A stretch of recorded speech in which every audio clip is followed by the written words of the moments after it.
그리고 오늘 우리가 읽은 본문을 포함해서 28절부터 22장 14절까지는 세 가지의 예가 나와요. 대화가 나와요. 예를 들어서 어떤 예를 드는 거냐면 예수님께서 지금 무엇이 권세이냐, 권세가 어디로부터 오느냐, 진짜 참된 권세가 무엇인가를 이야기하신 후에 그것을 설명하는 거예요. 대제사장과 장로들은 어떤 것을 권세로 여기고 있었는가, 그것을 설명하는 것이고 진짜 참된 권세는 어디로부터 오는가를 설명하는 게 우리가 오늘 읽은 21장 28절부터 22장 14절까지 세 가지 이야기를 들면서 도대체 무엇이 진짜 권세인가를 설명하고 있는 겁니다. 지금 구조는 그렇게 되어 있습니다. 세 가지 어떤 것이 진짜 권세인가 한번 생각해 보겠습니다. 여러분 21장 28절부터 보면 예를 예수님이 이렇게 들어요. 여러분 27절에 보니까 21장 27절 보세요. 예수께서 대답하여 이르시되 우리가 알지 못하노라 하니, 이건 대제사장들이 대답한 거예요. 세례 요한이 무슨 권세로 그런 일을 했느냐 그랬더니 대제사장과 장로들이 생각해 보니까 만약에 하늘로부터다, 하나님으로부터다 그러면 왜 그를 따르지 않느냐 이렇게 이야기를 들을 것이고, 지가 잘나서 그렇고 지 맘대로 하는 거지 라고 세례 요한을 얘기한다면 많은 사람들이 세례 요한을 따르기 때문에 혹시 백성들한테 인기가 떨어지고 혹시 백성들한테 위해를 받을까 해서 이야기하고 난 모른다. 여러분 이런 얘기 우리가 사실 많이 듣죠. 지금도 청문회장만 나오면 왜 이렇게 높은 사람들은 다 바보 멍청이가 되는지, 뭘 물어보면 다 모른다고 기억 안 난다고 그러고, 이때부터 그런 것 같아요. 이때부터 높은 사람들은, 그렇게 똑똑한 사람들이 자기 이익과 자기의 유익에 대해서는 정말 조그만 동전 하나라도 잃지 않는 사람들이 뭔가 책임져야 되는, 뭔가 분명한 것을 이야기해야 되는 자리에서는 잘 모른다, 기억을 하지 않는다, 그런 거죠. 여러분 우리도 우리 자신을 돌아봐야 돼요. 혹시 우리가 깔끔한 거라도 어떤 책임을 지고 있는데 공적으로 누군가가, 그 회원 중에 누군가가 혹은 가족 중에 누군가가 무언가를 나한테 물었는데 내가 알고 있으면서도 혹은 체면 때문에 혹은 이걸 책임질까봐 혹은 내 잘못이 드러난 것을 부끄러울까봐 잘 모르겠어, 기억 잘 안 나, 이렇게 하는 말들이 많아진다면 우리 스스로를 돌아볼 필요가 있어요. 우리가 왜 그렇게 이야기하고 있는가, 왜 우리는 이해할 것은 이해하지 못하고 아니오할 것은 아니오하지 못하고, 우리가 기억나는 건 기억난다고 하고 틀린 건 틀렸다고 하고 미안한 건 미안하다고 하고 잘못한 건 잘못했다고 그러고 모르는 건 모른다 그러고, 왜 그렇게 우리는 정직하지 못하는가. 사실 우리도 뭔가 지켜야 될 게 있고 우리 스스로가 가지고 있는 이게 허세들이 있는 것이죠. 우리 자신도 한번 돌아봐야 돼요. 사실은 우리가 지금은 별로 가진 게 없고 책임지는 게 없는 자리에 있다 보니까 그냥 뭐 맞아 그런 사람 나쁜 사람이야. 혹시 우리가 청문회장에 나간다면 우리는 어떨까요? 저는 언젠가 제가 우리 집 애들한테, 우리 애들이 기억날지 모르겠는데 이런 얘기 한 적이 있어요. 아빠는 국무총리 되는 사람이라 생각하고 살 거야. 무슨 소리냐면 제가 뭐 그런 인물이라는 것도 아니고 그럴 일이 또 있다는 것도 아닙니다.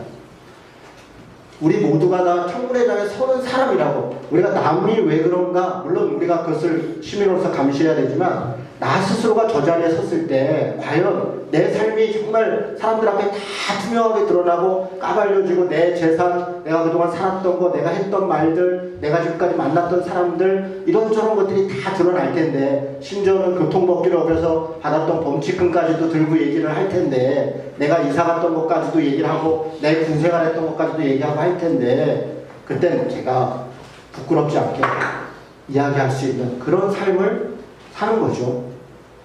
우리 자식들한테 부끄럽지 않게 그 자리에 서서 대답할 때 우리 아들들이 저를 보고 있을 거 아니에요. 그런데 저 아빠 또 거짓말하고 있네, 저거 내가 저거 봤는데, 그렇게 부끄럽지 않을 사람으로 우리 스스로가 사는 것.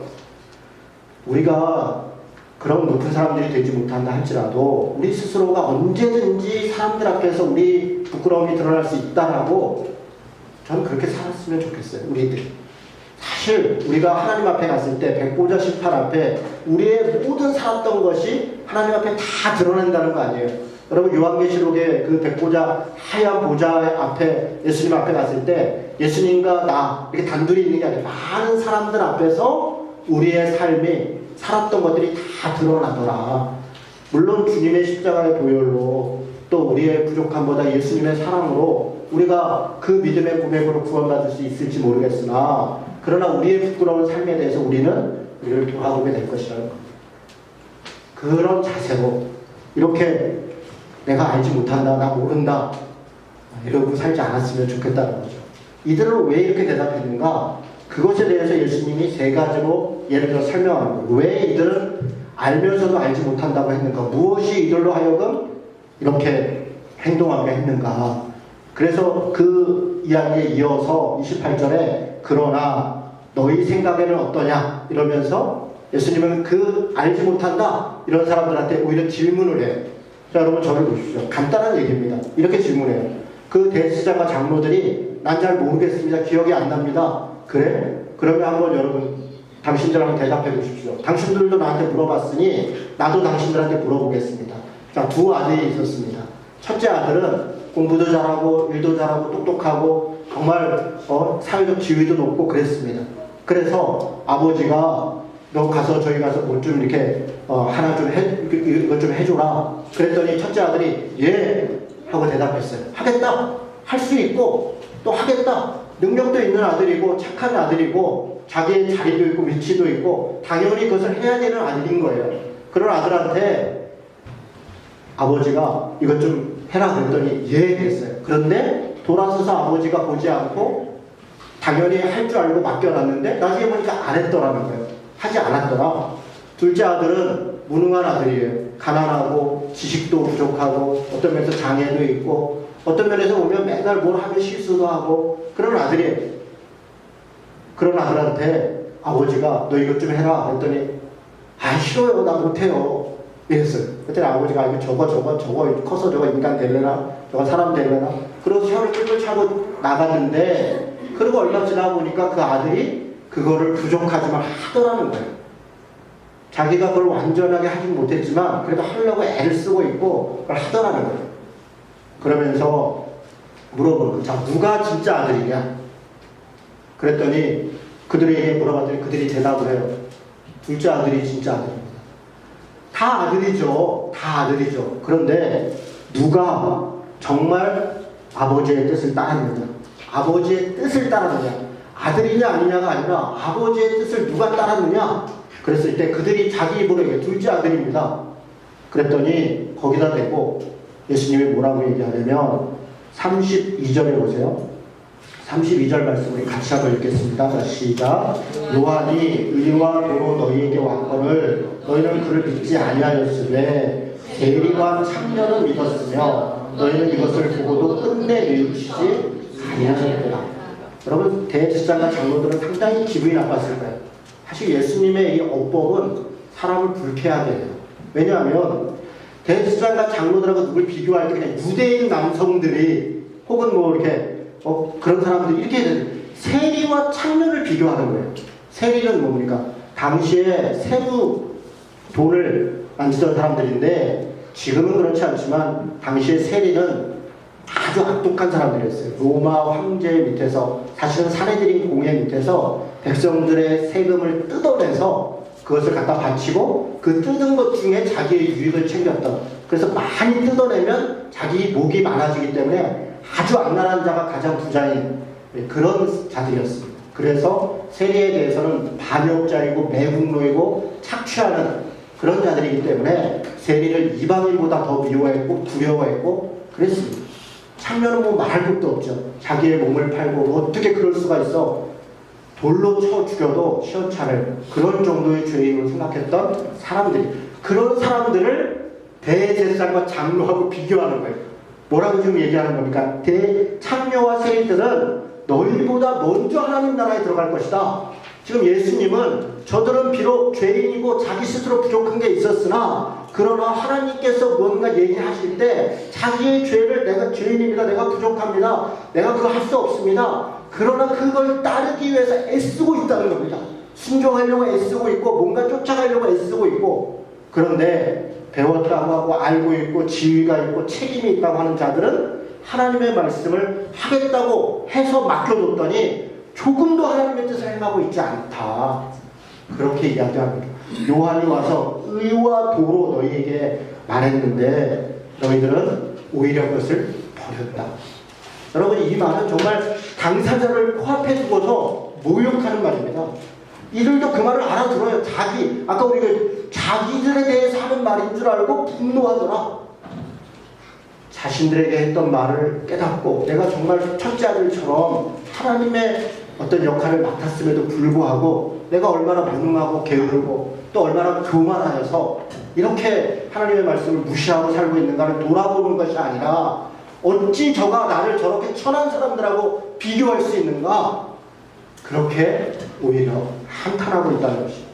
도대체 권위는 어디서 나오는 것입니까? 여러분, 지금 대제사장과 장로들은 권위를 어디서 나왔다고 생각했냐면 맏아들에게서 나왔다. 내가 맏아들이라는 거예요. 맏아들. 여러분, 지금도 그렇지만 성경에서 맏아들은 장자권을 가지고 있는 사람이에요. 그 집안의 재산과 권위와 권력을 받는 사람이라는 거예요. 그래서 그는, 이 대제사장과 이들은 자신들이 맏아들이라는 거예요. 맏아들이기 때문에 내가 무엇을 하더라도 맏아들로서의 장자권, 그게 내가 가지고 있는 그런 권위다, 이렇게 생각했다는 거예요. 그런데 지금 예수님은 뭐라고 해요? 맏아들이냐 둘째 아들이냐 막내냐 여자냐 그가 창녀냐 아니 무슨 누구 이방인이냐, 그런 것이 중요한 것이 아니라 누가 하나님의 뜻을 따르느냐, 누가 하나님의 말씀을 쫓아 살아가느냐, 그것에 진정한 권위가 있다는 거예요. 그것이 우리 그리스도인들이 따라야 될 진정한 삶이라는 것입니다. 그 삶이라는 것입니다. 지금 그 얘기를 하고 있는 겁니다. 여러분, 세리와 창녀를 이야기하면서 의도적으로 그렇습니다. 지난번에 예수님께서 성전에 한 분들 다 척결하신 다음에 세 가지 행동을 해요. 첫 번째는 맹인을, 눈먼 사람을 고쳐주고, 두 번째는 어린아이의 찬미를 기뻐하고, 그리고 나서 뭐가 나왔냐면 베다니에 가서 주무시더라. 이 베다니가 바로 창녀들이, 문둥병자들이, 거기서 쫓겨났던 사람들이, 질병을 갖고 있던 사람들이 모여 살던 가난한 땅, 슬픔의 땅인 거예요. 바로 그 사람들을 언급하면서 너희들이 쫓아냈고 불결하다 그러고, 그래서 이방인이라고 그러고 이단이라고 그러고 혹은 더러운 자라고 그러고 혹은 세상을 어지럽힌다고, 바로 그 사람들이 하나님의 뜻을 오히려 쫓아가고 있다. 여러분, 이게 얼마나 황당한 얘기입니까? 황당하죠? 만약에 제가, 여러분, 이번에도 제주도에서 퀴어 축제를 하는데 많은 교회 목사들이 가서 그것을 방해했다는, 심지어는 한 목사님은 그 축제 차량이 지나가는데 차량 밑으로 들어가가지고 목숨을 걸고 그 차를 막겠다고 했다 그래요. 그것 때문에 시비가 붙었어요. 기독교 쪽 신문에서는 그 목사를 깔고 지나갔다, 이렇게 보도를 해서 아주 자극적으로 보도를 했어요. 그런데 일반 언론들이 다시 취재를 해보니까 그런 게 아니라 경찰들이 다 있는 데서 그냥 굳이 기어들어가서 그걸 사진을 찍어서, 그러니까 그 차량에 있는 사람들이 내려가지고 그냥 행사를 포기하고 걸어갔다고요. 그런데도 그걸 지나갔다, 그렇게 가짜 뉴스를 만들었어요. 여러분, 일단은 이 지점부터 우리는 잘못된 거예요. 목사 아니라 목사 할아버지여도 거짓말을 하고 가짜 뉴스를 사실인 것처럼 이야기하고 그거에 근거해서 누군가를 혐오하고 차별하고 하는 일에 사용한다면 어떻게 그것이 하나님의 뜻을 따르는 것입니까? 그건 현행법으로도 잘못된 것이에요. 그게 선행법으로 잘못됐다 할지라도 하나님의 말씀에 부합한다고 거짓말하는 것이 어떻게 하나님의 뜻을 따르는 것입니까? 그런 짓을 하고 어떻게 신자라고 목사라고 그렇게 할 수 있습니까? 인천에서 한 목사가 인천 퀴어 축제 하는데 경찰에 잡혀갔더니 그 사진을 찍고서 경찰이 무단하게, 왜 잡혀갑니까? 집회를 방해하니까. 경찰이 이건 정당한 집회니까 물러서시죠. 안 물러나는 거예요. 끝까지. 그러면 잡혀가는 거예요. 잡혀가는 게 당연한 것이지 않습니까? 그런데 목사를 잡아가다가, 목사를 왜 잡아가면 안 됩니까? 현행법을 어기고 잘못한 짓을 하면 잡혀가는 것입니다. 여러분, 정말 우리가, 누가, 대제사장과 장로들은 우리는 하나님의 말씀을 가졌으니까, 나는 목사니까, 나는 장로니까, 나는 대제사장이니까 이렇게 할 수 있어라고 함부로 한다는 말입니까? 성경의 가르침은 그렇지 않다는 것입니다. 세리와 참여가 오히려 하나님의 뜻을 따랐다는 것입니다. 자신의 지위와 위치와 자기들의 주장으로 다른 사람들의 권리와 다른 사람들이 마땅히 해야 될 것을 방해한다면 어떻게 그것이 주의 복음이 되겠습니까? 저는 도대체 우리 목사들이, 우리 신자들이 이런 말씀들을 보고 사회적 현상들을 보면서 어떻게 말씀을 적용하는지 참 안타까워요. 저는 아무리 봐도 그렇게 그런 집회를 막아선 목회자들이 지금 이 성경에 얘기하는 대제사장과 장로들, 그리고 그곳에서 고통받는 사람들과 함께 해야 된다라고 손을 잡고 예멘의 난민들과 동성애자들의 손을 잡고 가난한 사람들의 아픔과 그런 사람들이 저는 세리와 창녀와 같이 물론 죄인이고 죄가 있고 여러 가지로 부족하지만 그럼에도 불구하고 그런 사람들과 함께 가야 된다고 하는 사람들이 저는 오히려 성경의 가르침을 따르고 있다고 생각합니다. 저 스스로는 아직도 정리되지 않아서 사실 고민이 많지만 그러나 분명한 것은 우리가 어떻게 행동해야 되는가, 어떻게 정말 말이 너무 비열해요. 그저께 한겨레 신문에서 온갖 가짜뉴스가 돌아다니는데 이슬람과 관련돼서 동성애와 관련돼서 북한과 관련돼서 누가 도대체 이런 가짜뉴스를 정말 말도 안 되는 가짜뉴스를 만드는가 했더니 에스더 기도운동이라고 하는 이런 곳이 수많은 집회를 하는 곳이 거기에 기독교 단체들이 수많은 단체들이 가짜뉴스를 수십만 개를 만들고 이것이 국가가 국정원을 동원해서 댓글을 만들고 가짜뉴스를 만들고 했던 것과 무엇이 다릅니까? 박근혜 대통령이 탄핵을 받아서 감옥을 가야 된다면 이 사람들도 감옥을 가야 되는 거예요. 어떻게 이런 나쁜 짓들을 하면서 그것도 하나님의 이름으로 저는 거의 말도 안 되는 짓들을 하고 있다는 거죠. 우리가 신천지를 욕하고 이단 살비를 이야기하고 신천지가 와서 거짓말을 한다, 자녀를 빼앗는다. 그렇습니다. 잘못된 것입니다. 그런데 우리도 그런 짓을 하고 있지 않습니까?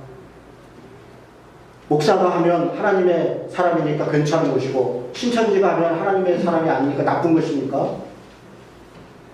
전혀 그렇지 않습니다. 참으로 안타까운 일이 많아요. 지금 어디에 권세가 있는가? 어떤 것이 진정한 하나님의 권세인가? 라고 이야기를 시작했습니다. 우리는 맏아들이다. 나는 예수 믿으니까 맏아들이다. 나는 목사니까 맏아들이다. 나는 장로니까 맏아들이다. 아니요.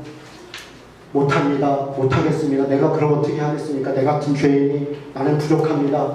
그래서 나는 할 수 없습니다. 라고 고백하는 둘째 아들이 그것을 그래도 하려고 할 때 뭐라도 좀 지켜보려고 애를 쓸 때 비록 그것을 할 수 없고 하지 못하지만 그것이 주님의 뜻을 따르는 것이라는 것입니다. 이 말씀을 우리가 깊이 생각했으면 좋겠습니다. 두 번째로 얘기하는 것은 심지어는 이런 자들이 어떤 행동까지 했냐면 자신들이 맏아들로서 마땅한 권한을 가지고 있다고 생각을 했으니까 비유를 들어서 예수님이 34절부터 이렇게 얘기해요. 어떤 부자가 울타리도 있고 포도밭도 있고 그래서 농부들에게 그것을 잘 관리하라고 맡겼다는 거예요. 여기서 농부들은 대제사장과 장로들과 당시에 권한과 책임이 있던 그런 사람들이죠. 그런데 이 사람들한테 맡겼더니 어느 날 이제 이 주인이 멀리 타지에 있다가 잘 관리하고 있나? 그래가지고 자기 수하 중에 종을 한 명 보내가지고 가서 잘 관리하는지 좀 확인해봐라. 그랬더니 이 농부라는 자들이 종이 오니까 혹시 자기네 잘못한 게 드러날까? 그 종을 때리고, 여러분 여기 21장에 35절에 보면 농부들이 종들을 잡아 하나는 심히 때리고 하나는 죽이고 하나는 돌로 쳤다 이렇게 했습니다. 세 번을 보낸 거예요. 하나는 심히 때렸고 하나는 죽였어요. 점점 강도가 높아져요. 처음엔 때렸어요. 두 번째는 죽였어요. 세 번째는 어떻게 죽였냐면 돌로 쳐 죽였어요. 이 돌로 쳐 죽였다는 거는 혼자 했다는 게 아니라 당시에 돌로 치는 건 집단 사용을 한 거예요. 집단 사용을. 그러니까 농부들이 다 힘을 합쳐서 저 종놈을 우리가 다 죽인다. 처음에는 어떤 한 사람이 때리고 그걸 정당화했겠죠. 이런 나쁜 놈은 우리가 죽여야 돼. 때려야 돼. 그랬을지. 그러나 그것이 생각해보니까 그게 우리한테 유익이 되겠구나. 거기에 가담한 사람들이 나중에는 죽이고, 그리고 그게 또 드러날까봐 돌로 치고, 이렇게 점점 강도가 높아졌어요. 이제 이 주인이 아들을 보내면 설마 안 그러겠지. 아들을 보냈어요. 그랬더니 이들이 뭐라고 얘기하냐면 38절을 보니까 그 아들을 보고 서로 말하되 이는 상속자니 죽이고 그의 유산을 차지하자. 그래서 그를 포도원 밖에서 내쫓아서 거기서 죽였더라. 이 말은 암살했다는 거예요. 남들이 보면 안 되니까 포도원 밖에서 몰래 죽였다는 거예요. 자기들이 하지 않았다는 것처럼 시치미를 뚝뚝 떼는 거죠. 아주 지능적이고 잔인하고 같이 모의하고 모략하고 인간의 아주 그 추악함과 더러움과 잔인함이 다 드러나는 정도의 죄악을 행하고 있다는 거예요. 그러면 이 주인이 어떻게 하겠느냐? 그들에게 군사를 보내갖고 다 한 다음에 새롭게 그 일을 잘할 사람한테 그걸 맡기지 않겠느냐? 얘기하는 거예요. 자, 그러면서 43절에 보니까 새로운 농부한테 기대하는 게 뭐냐? 원래 농부한테도 또 기대했던 게 뭐냐? 여러분 43절 말씀 같이 읽겠습니다. 시작. 그러므로 내가 너희에게 이르노니 하나님의 나라를 너희는 빼앗기고 그 나라의 열매를 맺는 백성이 받으리라. 이것이 처음부터 뭘 원했어요? 그 나라의 열매를 맺기를 원했다. 그 나라의 열매, 그 주인이 맡겼던, 이것도 다 비유죠. 하나님 나라의 열매, 그것이 무엇입니까? 무화과 나무에게 원했던 열매이죠. 그 앞에 무화과 나무의 비유가 있잖아요. 열매 맺지 못했던. 그것이 하나님 나라의 열매였어요. 당시 무화과 나무는 왜 마르라고 그렇게 저주를 받았습니까? 그것은 성전을, 당시 시대에 있었던 성전 권력을 비유했죠. 당시 성전이 예배를 하지 않았고 제사를 하지 않았다는 게 아니에요. 형식적인 제사를 드리고 그것을 통해서 누군가가 강도의 소굴로 이익을 챙기고 있었다는 거예요. 그것이 바른 열매를 맺지 않았다는 것입니다. 그럼 어떤 열매를 맺었어야 돼요? 이방인들의 이방인들이 고통받고 소외된 사람들이 와서 기도할 수 있도록 오히려 그들을 돌보고 그들을 하나로 품고 갔어야 된다는 것 아닙니까? 맹인들 같이 고통받는 사람들의 눈을 고쳐줬어야 되고 어린아이의 찬미소리를 즐거워했어야 하고 배당에 있는 사람들을 끌어안았어야 된다는 거 아닙니까? 그게 올바른 열매였다는 거잖아요. 지금 이 맥락 속에 그렇잖아요. 지금 하나님께서 원래 대제사장과 장로들에게 원했던 그 열매는 그 나라의 열매였다는 것입니다. 이들은 그것을 하지 않았을 뿐 아니라 자기의 죄악이 드러날까봐 종을 죽이고 같이 모의하고 심지어는 아들까지 죽이는 이런 엄청나고 어리석은 짓들을 행하는 것입니다. 이들이 못 알아들었을까요? 아니요, 다 알아들었습니다. 여러분도 지금 다 알아듣잖아요. 무슨 말인지 다 알잖아요. 대제사장과 바리새인들이 예수의 비유를 듣고 자기를 가리켜 말씀하신 줄을 알고 오히려 잡고자, 죽이고자 하니, 예수를 죽이고자 하니 백성들이 그를 따르고 선지자를 여기니 할 수 없다. 얼마나 잔인합니까? 왜 이들은, 여러분 생각해 보십시오. 왜 이들은 종과 아들을 죽였을까요? 왜? 뭐 때문에 이들은 이런 짓을 당당하게 행했을까요? 그것은 앞에 있는 예화에서 오는 겁니다. 그들은 자신들이 맏아들이라고 생각한 거예요. 자신들은 그런 권한이 있다고 생각한 거예요. 마땅히 자기들은 하나님의 성전을 혹은 이 사람들을 자기들에게 맡겨줬다고 착각하고 있는 거예요. 제가 좀 착각이라고 했어요. 그들은 단지 노예였을 뿐이에요. 청직이었을 뿐이에요. 맡김을 받은 자들이었을 뿐이에요. 성경에 가르치는 무익한 자일 뿐이에요. 그들은 목동이 아니라 그 목동 손에 들렸던 막대기였을 뿐이고 그 양을 쫓는 옆을 도와주는 강아지였을 개였을 뿐이에요. 그런데 어느 순간 자기가 착각한 거예요. 이 양들이 다 내 거다. 이 포도원이 내 거다.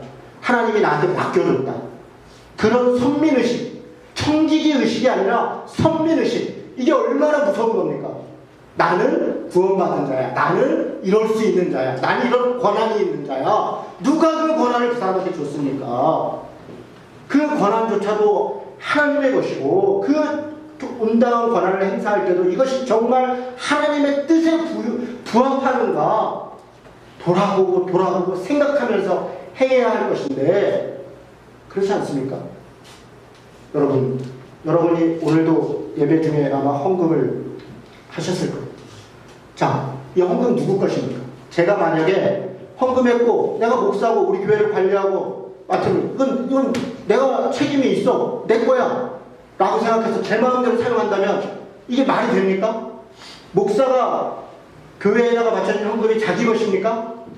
전혀 아니죠. 여러분 재정팀장이 자기가 돈을 관리한다고 해서 이건 내 마음대로 사용할 수 있다고 말이나 되는 얘기입니까? 하나님 앞에 그 권한이라고 하는 것은 그것을 잘 관리하고 하나님의 뜻대로 잘 사용하도록 해야 되는 책임만 있는 것이지 우리한테 무슨 권한이 있습니까? 그런데 어떻게 헌금을 가지고 유용을 하고 자기의 치부를 하는데 사용을 하고 자기의 이름을 드러내는데 함부로 사용할 수 있습니까? 지금 그런 짓들을 한 거죠. 어떻게 이게 가능합니까? 자신이 주인이라고 착각한 거예요. 주인의 아들이라고 착각한 거예요. 청지기가 아니고 노예가 아니고 무익한 자가 아니고 이게 우리들 안에 갖고 있는 선민의식이라고 하는 것입니다. 저는 지금 우리 한국교회가 왜 이 세상에 대해 이렇게 무례하게 행동하는가? 이 잘못된 선민의식이 기독교인들이 가지고 있는 이 잘못된 착각, 우리는 구원받은 자다, 저들은 미개한 자다, 저들은 하나님을 모르기 때문에 구원받지 못하고 진리를 모른다 라고 하는 그 착각이 우리로 알고 사람을 함부로 대하게 하고 무례하게 대하게 하고 이 잘못된 선민의식이 마치 유대인들이 팔레스타인 사람들을 그렇게 함부로 대하는 것처럼 우리 기독교인들이 그러고 있다는 거예요. 우리가 주님 때문에 구원받은 자라면 더 깊이 우리가 무익한 자라는 빚진 자라는 마음을 가지고 어떻게 하면 저 다른 사람에게 이 복음을 내가 받았던 이 사랑을 전할 수 있을까? 그 사람을 위하여 정말 기도하고 미안해하고 죄송해하고 섬기려고 하고 그런 마음으로 우리가 빚을 갚는 마음으로 사람을 대하는 것이 아니라 우리가 어느 순간 우리 스스로가 교만해져서 함부로 누구를 판단하고 정죄하고 하는 일에 그러니까 기독교인들이 무엇에 대해서 잘못됐다고 생각할 수 있죠. 그런데 거리에 나가서 어떻게 다른 사람들의 집회를 방해하고 이런 짓을 어떻게 함부로 한단 말입니까? 이게 어떻게 가능한 거예요? 이게 어떻게 기독교입니까? 여러분 신천지가 나쁘죠. 그렇다고 해서 신천지가 하고 있는 집회를 우리가 가서 방해해야 됩니까? 고통받은 사람들을 끌어안을 수는 있을지언정 어떻게 그것을 물리적으로 방해합니까? 저는 이해할 수가 없습니다. 왜 우리 기독교인들이 갖고 있는 이 선민의식은 그리스도의 군사의식으로 바뀌어서 함부로 사람들을 죽이고 때리고 그것을 당연히 예수님의 이름이라면 성경의 가르침이라면 뭐라도 할 수 있다고 착각한다고요. 여러분 사실 제가 그랬어요. 제가 대학 다닐 때요. 사사기서를 읽다가 기드온이 자기 아버지가 있었던 그 바알과 아셀의 신상을 때려 부셨다. 이 말에 제가 큐티를 하다가 은혜를 받고 그래 나도 이렇게 살아야겠다. 그러고서 그날 밤에 제 순원들 몇 명을 데리고 대학 학교에 올라가서 학생들이 세워놨던 천하대장군 지하여장군이라는 장승을 제가 그걸 뽑아다가 하다가 버려버렸어요. 학교가 난리가 났어요. 한 번은 학교에서 고사를 지난다는데 학생들이 다 서가지고 체육대회 앞에서 애들이 이제 그래서 고사상을 다시 한다 그러겠어요. 그냥 돈 좀 벌으려고 한 거죠. 저는 그걸 우상숭배하는 거라고 그걸 내가 때려 부신다고 뛰어내려가가지고 막 저는 그걸 자랑스러워했어요. 그때 당시에 저는 그 우리 동네에서는 영웅이었습니다. 야 이진호 순장 정말 대단해. 세상에 우상숭배에 대해서 저렇게 대단한 사람이야. 지금 저는 그걸 엄청나게 후회하고 부끄럽게 생각하고 그때 당시에 그런 일을 했던 사람들을 보고 제가 정말 100배라도 갚아주고 싶어요. 너무 잘못한 거. 너무 잘못. 그 21살이었을 때 제 많은 목사님들이 간사님들이 선배들이 네가 최고야 네가 잘하는 거야 라고 저 우쭐우쭐해서 더 센 일을 하고 더 많은 일을 행하는 것이 당연하다고 착각했다고 함부로 아무데나 들어가서 복음 전한다고 모임하고 있는데 사형리를 들이밀고 막 전도한다고 들어가고 그런 무례한 일을 막 하면서 저는 그게 당연하다고 생각했다고요. 그때 저를 지도했던 목사님이나 간사님이나 누가 그렇게 하는 게 그러면 안 돼. 다른 사람에게 예의를 시켜야 되고 복음은 그렇게 함부로 행하는 것이 아니야. 이렇게 가르쳐줬다면 얼마나 좋았을까. 오히려 잘한다, 훌륭하다, 나와서 간증하게 하고 글쓰게 하고 박수 쳐주고 그러니까 제가 교만해져서 더 아주 그냥 했었다. 제가 그렇게 남의 얘기고 아마 제가 그 신앙으로 계속 왔으면 지금 인천에서 퀴어 축제를 해요. 아마 그 차 밑에 기어 들어간 사람은 저일 거예요. 아마 저일 겁니다. 제가 제일 앞장서서 거기에 아마 그 밑에 들어가 있었을 거예요. 그렇지 않았겠습니까? 열심히 캐심한 걸 저도 둘째 가라고 서러운 사람이 제주도까지 가지 않았겠습니까, 제가? 어느 날 정말 주님의 은혜로 제가 그런 것이 신앙의 가르침이 아니라는 것을 깊이 깨닫고 정말 저는 감사합니다. 제가 세리고 제가 창녀인 거예요. 제가 세리고 제가 창녀인 거예요. 누가 그런 것이 아니라 우리가 그런 작은 것들을 좀 알아야 돼요. 어느 날 우리가 대지장과 장로인 것으로 착각하지 않아야 된다. 그리고 이제 22장에 세 번째로 얘기를 하고 있습니다. 혼인잔치. 간략하게 얘기하겠습니다. 혼인잔치를 열었습니다. 여러분 여기 임금이 열었다고 했어요. 임금이. 그리고 누구를 불렀냐면 그 청한 사람들을 불렀다고 했어요. 임금이 하는 잔치에 청한 사람들은 아무나 오는 게 아니라 나름대로 지위와 역할이 있는 사람들이 오는 거예요. 여러분 이 말 이해가 되십니까? 대통령이 주최하는 무슨 만찬에 아무나 갈 수 있는 게 아니잖아요. 거기에 청한 사람들이 오면 격에 맞는 사람들이 청해지잖아요. 지금 임금이 벌린 잔치에 누가 청함을 받았냐면 대제사장이, 장로가, 서기관이, 바리새인들이 하여간 그때 당시에 뭔가 권한과 책임이 있다는 사람들이 다 청함을 받은 거예요. 그런데 그들의 태도는 뭐였습니까? 여러분 너무 뜻밖에도 3절을 보니까 오기를 싫어했다. 여러분 이게 말이 안 되는 거예요. 임금이 초청을 했는데 오기를 싫어했어요. 오기를 싫어한 정도가 아니라 5절에 보니까 뭐라고 되어 있냐면 그들이 돌아보지도 않았다. 콧방귀를 꼈다는 거예요. 자, 여러분 이것은 잔치를 싫었거나 무슨 사정이 있었다는 게 임금을 모독하고 있는 거예요. 쥐가 뭔데 나를 오라 그래? 왜 이런 의식이 생겼습니까? 자기가 임금이 된 거예요. 임금에게 위임받은 어떤 역할을 하고 있는데 어느 순간 이게 내 거지. 내가 이걸 위해서 얼마나 피땀을 어느 날 자기 있게 된 거예요. 어느 순간 그 자리가 자기 자리가 되었고 그 권한이 자기로부터 나온 줄 착각하고 있다는 말이에요. 마다들의 이 정신이 지금 계속 이렇게.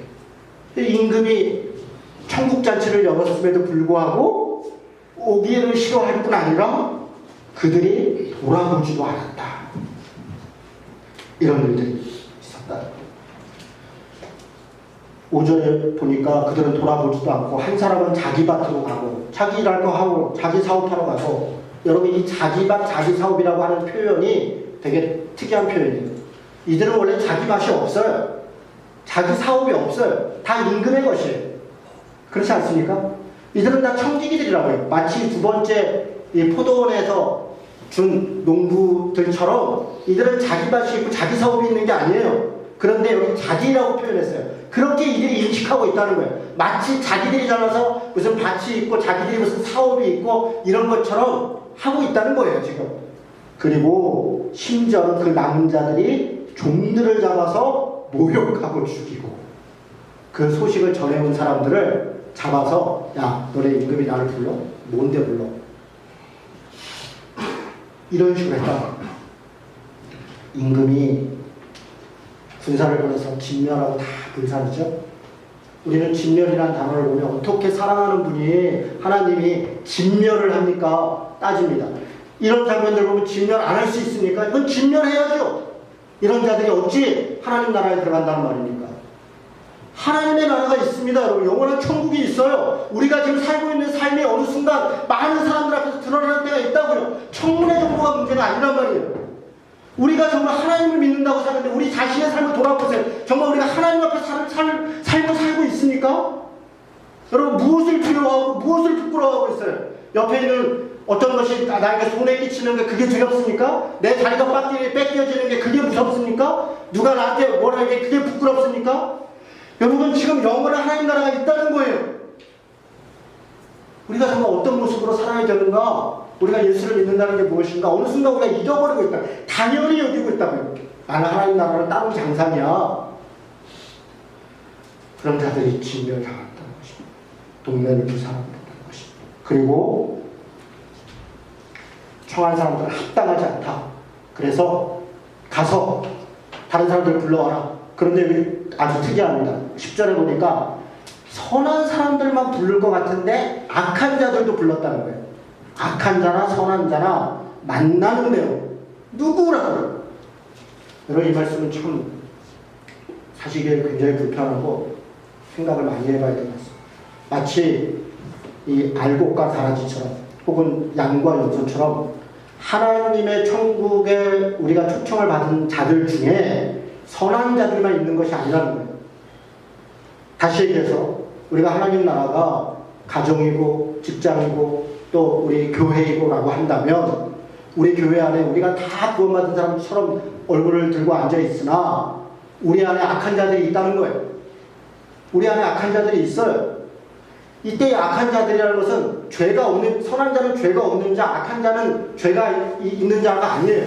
뒤에 나중에 보면 우리가 다 죄인이나 하나님의 말씀에 순종하고 그에 합당한 열매를 맺는 것에 도무지 관심이 없는 자들, 그저 제사를 지내고 그저 예배를 드리고 그저 교회를 다니는 걸 통해서 여전히 자기의 탐욕을 채우려고 하는 대제사장과 장로와 같은 자들은 여전히 악한 자들입니다. 그런 자들도 있다는 거예요.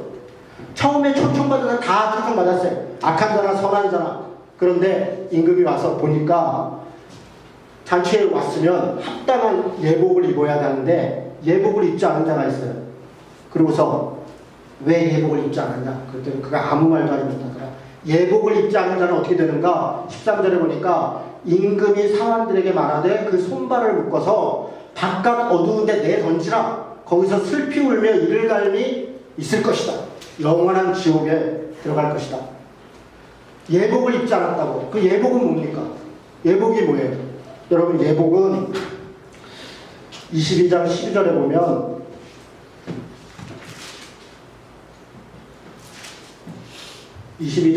뭐라고 되어 있냐면 22장 12절에 예복을 얘기하고 있는데 7장 24절에서 27절에 보면 산상수훈 끝에서 하나님의 말씀을 쭉 얘기한 다음에 모래 위에 집 진 자와 반석 위에 집을 지은 자를 얘기를 했어요.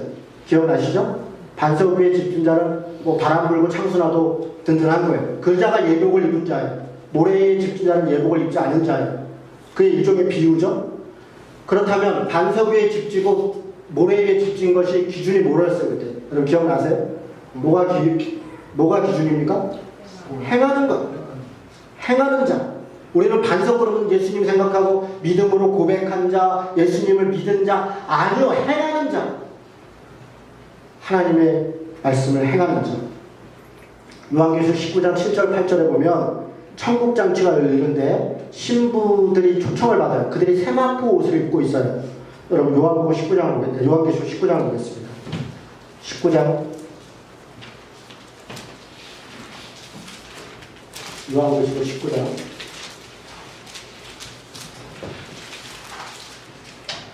7절 8절 여기는 천국 혼인잔치에 대한 일종의 비유예요. 7절 8절 말씀 같이 읽겠습니다. 요한계시록 19장 7절 8절 있습니다.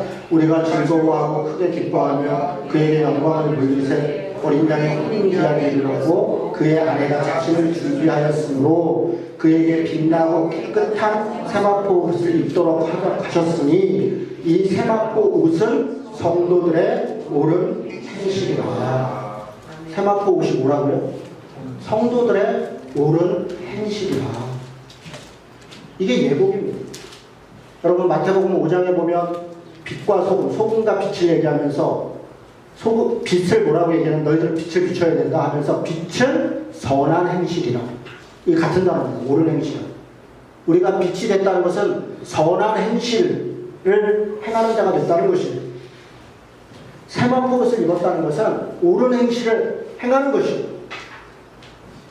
옳은 행실이 뭡니까? 그러면 우리는 또 예배하고 성경 읽고 기도하고 예수장 믿고 옳은 행실은 옳은 행실입니다.